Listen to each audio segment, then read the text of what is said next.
За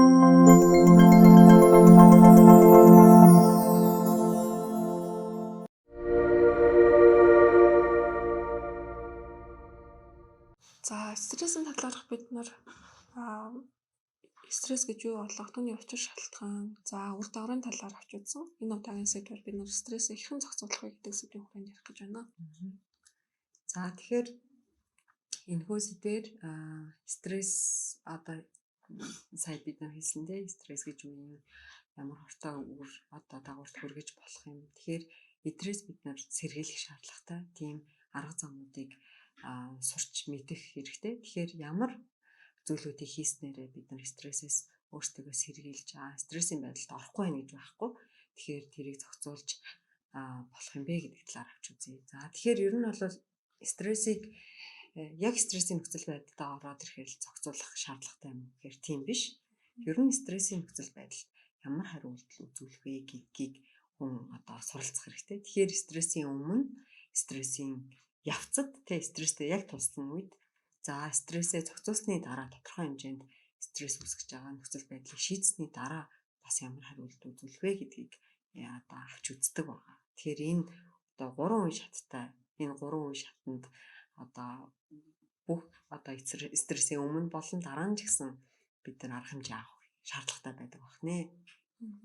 За тэгэхээр жишээлбэл стрессгүй хэвийн харьцангуй стрессгүй нөхцөл байдалд байх үедээ бид нар байнгын дасгал хөдөлгөөнтэй байх бол нэг шийдэл байгаа. Энэ бол стрессийн өмнө авч болох арга хэмжээ тий. За тэгээд стрессийн үед бид нар жишээлбэл кофеины хэмжээгээ бууруулах байдаг юм уу? Янз бүрийн кофе хэрэглэдэг тий. Стресстэй нөхцөл байдал болохоор тэр байдлаа багасгах шаардлагатай байдаг. За стрессийн дараа гэх юм бол энэ стрессээс өршлөн сэргийлэхийн тулд хэрэгжүүлдэг арга хэмжээнүүдээ цаашид үргэлжлүүлэх шаардлагатай гэсэн үг. За тэгэхээр стрессийн эсрэг дархлаагаа байнга л дэмжиж авах шаардлагатай байна шүү дээ. За тэгэхээр стрессийг ерөнхийдөө өршлөн сэргийлж зохицуулахын тулд бол хүн амьдралын хэм маягаа стрессийн эсрэг байлгах шаардлагатай гэсэн үг. За тэгээд тодорхой хэмжээний стрессийг зохицуулах чадварт суралцах шаардлагатай гэсэн үг. За тэгэхээр жишээлбэл стрессийг зохицуулж болох арга хэмжээнүүдийг дурдах юм бол дасгал хөдөлгөөн. За хошин шогийн мэдрэмжтэй байх шаардлагатай. За жишээ мөн дээрэс нь хоолны дэглэм. Тэгэхээр энэ маань нөгөө турах дэглэм биш. Хоол хүнсний зөв зохистой дадал туршилтай байх хэрэгтэй. Мөн тамхи татдаг бол тамхи татгаа багасгах хэрэгтэй.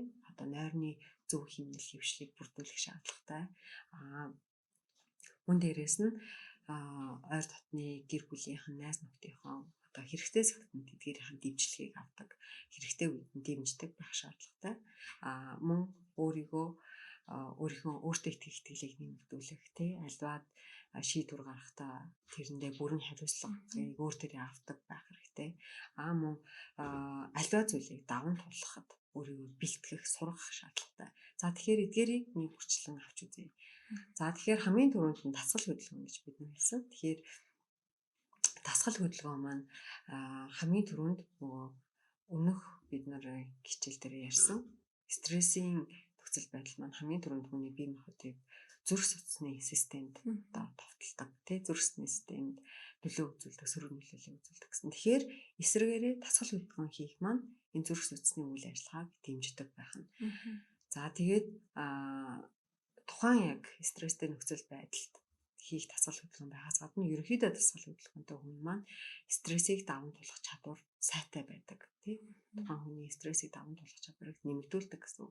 Тэгэхээр хүн ер нь бол судлаачдын үзэж байгаагаар 7 хоногт 3-4 удаа тогтмол дор хаяж 20 минутын дасгал хөдөлгөөнтэй байх нь стрессийг даван туулах чадварыг нэмэгдүүлдэг. За тэгэхээр эдгээрт маань зориудын гүүх, харайх, усанд сэлэх байдаг юм уу? Ийм дасгал хөдөлгөөнүүдээс гадна гэртээ хийдэг бидний хөдөлгөөн шаарддаг гэрийн ажлууд байдаг. Тоосоос оруулах байдаг юм уу? Магадгүй шал авах байдаг юм уу? Эдгээр зүйлүүд маань ч гэсэн дасгал хөдөлгөөнд ордог байх нэ. Бас гүүх, харайх нөгөө усан сэлэхтэй адилхан нөлөөллийг бие махбодод үзүүлж идэг байх нэ. За тэгээд мөн ажил дээрх байгууллагын зүгээс бол ажил дээрээ дасгал хөдөлгөөн хийх боломжийг гаргаж өгөх цагийн зохицуулт байдаг юм уу? Дасгал хөдөлгөөн хийх өрөө танхим зам магадгүй нэг өрөөндөө ширээний тэнцс байрлуулах байдаг юм те. Эдгээр маань бол маш үр дүнтэй аргуудын нэг болж өгнө. За дээрэс нь дасгал хөдөлгөөн хийх нь нөгөө бие махбодыг нөлөөлдөг гэсэн. Тэгэхээр эдгээр маань цусны таралтыг бууруулдаг. Үүнтэй холбоотойгоор зүрх судасны өвчлөлийг бууруулдаг. За түүнээс гадна дасгал хөдөлгөөний нэг давуу тал нь юу гэхээр одоо нөгөө стресстэй үед хүний бие махбодод илүү их хортой бодис шингэдэг гэдэг байгаа шүү дээ. Тэгэхээр нөгөө хүн дасгал хөдөлгөөн хийгээд хөлрөх явцад бас хөлсөөр дамжиж хүний бие махбодоос тэр хортой бодисууд тодорхой хэмжээгээр гадагшлах үүнтэйгээ бас адилхан кортизолоос давхар гадагшаалж би арай илүү жоохон тайвшрах тэр боломжийг олгож өгдөг давуу талтай. За харин идэвхтэй дасгал хөдөлгөөнөөс гадна тайвшруулах дасгалууд бас хийж болдог. Заавал хүн болгоныг гүйж хараагаад усан цэлээд спорт тоглоомоор хичээл хэрэгтэй гэж байгаа санаа биш. Тухайн хүн өөртөө тохирсон тэр стрессийг багасгах арга замаа одоо олж авах хэрэгтэй. Тэгэхээр энэ арга замын нэг хувилбар нь бас тайвшруулах дасгалууд байдаг. Тайвшруулах дасгалуудын хувилбарууд бол булчин судлах дасгал хийх, амьсгалын дасгал хийх, за үүн дотроо бас нөгөө йог, бяцлаглалын аргуудыг бас хүмүүс төвөмөл хэрэглэдэг шүү дээ. Тэгэхээр энэ аргууд нь бас эерэг нөлөөтэй байдаг гэж үзэж байгаа.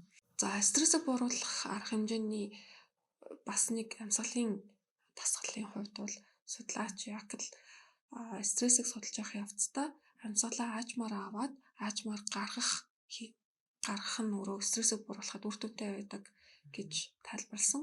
Ингэхдээ та бүгдэд зураг дээр харуулж байгаачлан зургийг дагаад одоо цээжэд хүртэл уушгаад хүртэл амьсгал аваад эргээд яг зургийг дагаад амьсгалаа гаргах хэрэгтэй. Тэгэхээр стресстэй үедээ хүмүүс дийлэнхтэй амьсгал нь их өнгөц хурдан болд юм байна л да. Тэгээ энэ байдал маань удаан үргэлжлэхээр яадаг вэ гэхээр яванда астм бас амьсгалын замын бусад эмгэгүүд үүсэх шалтгаан болдог гэж үзээд байгаа.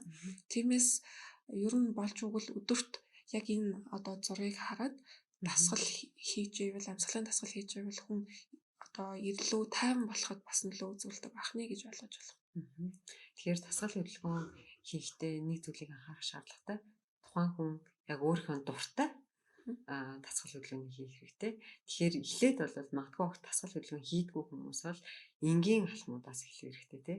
Магадгүй ажил дээрээ болон гэртээ лифт хэрэглэхгүй байх жишээ нь шатаар өгсөх хөөс эхлэх юм бол одоо тэр хүнд аажмаар өшөө өөр төрлийн дасгал хөдөлгөөнүүд рүү шилжих боломжтой болж байгаа тий. Тэгэхээр хамгийн гол нь өөрт амархан өөрийн дуртай дасгал хөдөлгөөнийг хийх нь бас чухал байгаа.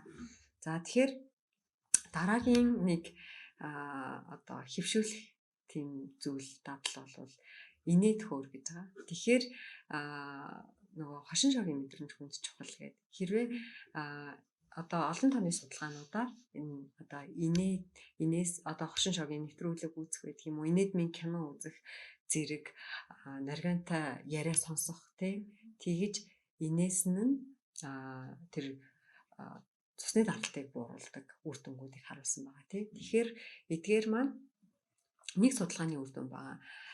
10 минутын туршид инээдмийн кино үзээд дагаад инээх 10 минутын туршид одоо дасгалын тоног төхөөрөмжтөөр дасгал хийхдээ адилхан үр дүн үзүүлсэн байгаа байхгүй.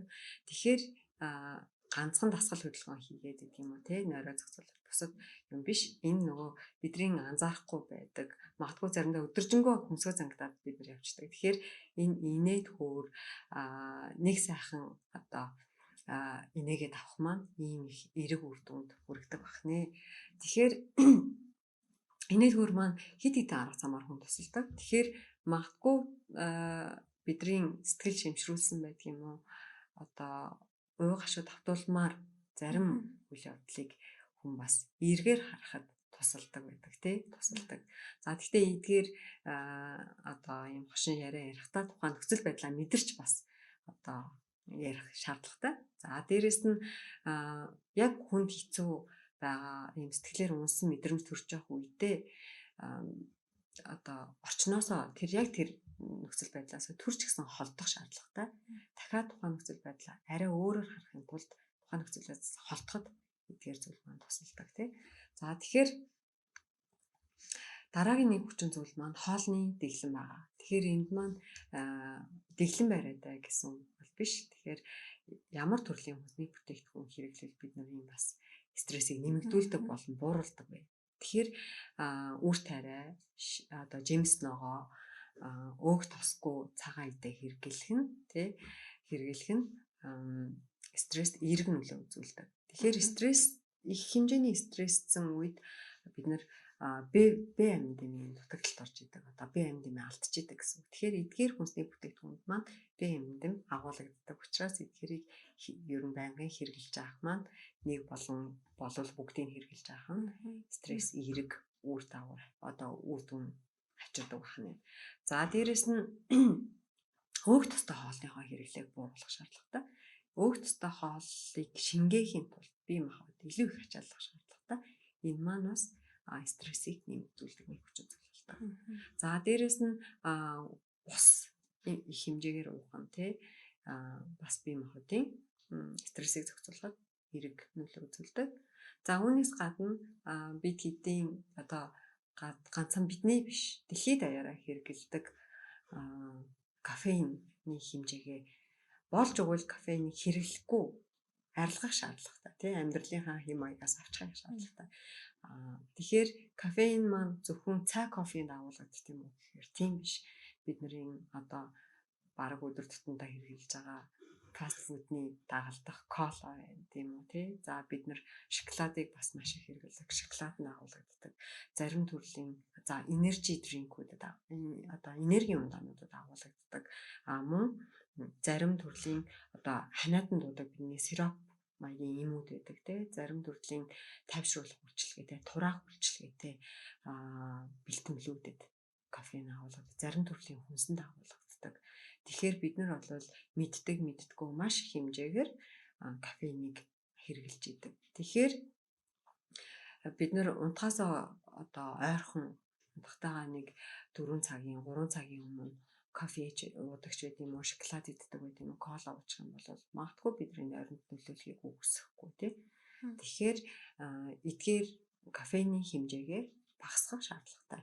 Бүр болж чаддгүй маа гэхэд дор хаяж багасгах бүр зайлшгүй шаардлагатай байгаа хүмүүс тий. За тэгэхээр өдөрт нэг хүн дунджаар бол нэг 200-аас 300 мг кофеиныг эрүүл хүн тий эрүүл насанд хүрсэн хүн бол хэрэглэхэд ноцтой үр дүнд дагаварт хүрэхгүй гэж үздэг.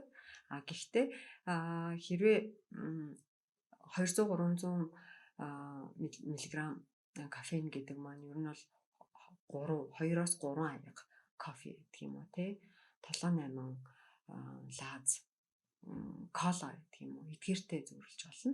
Эдгээр хэмжээнд бол 200-аас 300 мл. Тэгэхээр бид нар ганцхан кофе уухгүй маш олон төрлийн хүнсний бүтээгдэхүүнүүд хэрэглэж байна тий. Ханаад өрсөн үед янз бүрийн бэлтгэл хэрэглэдэг гэдэг юм. За тэгэхээр дараагийн нэг одоо авах хэмжээ бол тамхи татдаг бол тамхи татхаа багасгах шаардлагатай. За тэгээд хүмүүс ингэдэг тийм маш олон хүн тамхи татхаар стресстэй байгаа одоо мэдрэмжээ бууруулдаг, стрессийн мэдрэмжийг бууруулдаг, тайвшруулдаг гэж ярьдаг. Тэгэхээр судалгаагаар бол тамхи татхад нөгөө стрессийн үед бие махбодод ямар онцлог шинж тэмдгүүд илэрдэг вэ? Тэдгээр маань нэмэгдчихэд гэсэн үзүүлэлт гарсан. Тэгэхээр тамхи татхад тайвшруул одоо стресстэй үедээ тамхи татлаа тайвшрах гэж. Тэнгүүт нөгөө тамхи маань бие махбодод стрессийн үед үзүүлдэг тэр одоо үзүүлэлтүүдийг нэмэгдүүлдэг. За тэрийгэ дарахгаа дахиад тамхи татдаг. Гэх мэтчлийн ийм циклд орчдөг. Тэгэхээр энэ маань бүр буруу дагаварт хүргээд байдаг байна. За тэгэхээр нойр бол маш том хүчин зүйл байгаа. Хүнийг амжилттай ажиллаж сурч хөдөлмөрлөх те бас эсвэргээрээ амжилтгүй байхад нэг гол хүчин зүйл болж байгаа. За тэгэхээр нойргүй гэх юм уу эсвэл нойр дутуу байх юм бол хүний анхаарал төвлөрөхгүй байх, те уур хуцаартай болох, альва цөргөөр одоо хариу үйлдэл үзүүлэх энэ цаашлаад амжирах юм бол сэтгэл готролд одоо хүргэх магадлалтай тий. За тэгэхээр түрүүн дээр дурдсан кофеин маань хүний одоо хүний тархийг төв мэдрэлийн системийг сэргээдэг төрлийн үйлчлэгтэй байгаа шүү дээ. Үндсэн үүрэг нь. Тэгэхээр хэрвээ тархийг одоо сэргээчих юм бол унтахаасаа өмнө тий сэргээчих юм бол кофеин хэрэглэж юм бол тэр маань нойронд нөлөөлдөг. За тэгэхээр дор хаяж нэг 6 цагийн өмнө бол кофеин хэрэглэхгүй байх шаардлагатай унтахаас өмнө мөн дээрээс нь хэрвээ зарим хүмүүс гэдэг тий амьдрал дээр одоо баг зэргийн согтууруулгуудаа хэрэглэж юм бол сайн унтдаг гэдэг. Тэгэхээр туршилтаар бол одоо бага хэмжээний 2 хундаг одоо согтууруулгуудаа хэрэглэж туршилж явсан байна. Тэгэхэд бол тухайн хүн маань одоо унтчих хэвцээ хид удаа сэрдэг тийм ийм туршилтыг үр дүн харагдсан байна. Тэгэхээр бол амьдрал дээр хүмүүсийн ярьдаг тэр баг зэргийн одоо согтууруулгуудаа хэрэглэх нь нойрон цанир нөлөөлдөг гэдэг бол тийм одоо үндэслэлтэй зүйл биш байх нэ. За тэгэхээр дараагийн нэг чухал одоо стрессээс одоо сэргийлэх арга хэмжээ бол найз нөхөдтэйгөө гэр бүлийнхэнтэйгээ тулгарсан асуудал бэрхшээлээ ярилцах. Энэ явцдаа тухайн нөхцөл байдлыг бас тийм ч их стресстэй нөхцөл байдал биш байхад байгаа юм биш гэсэн өнцгөөс харах боломж олддог тийм. За тэгэхээр тайвшруулах бас боломжийг олгодог.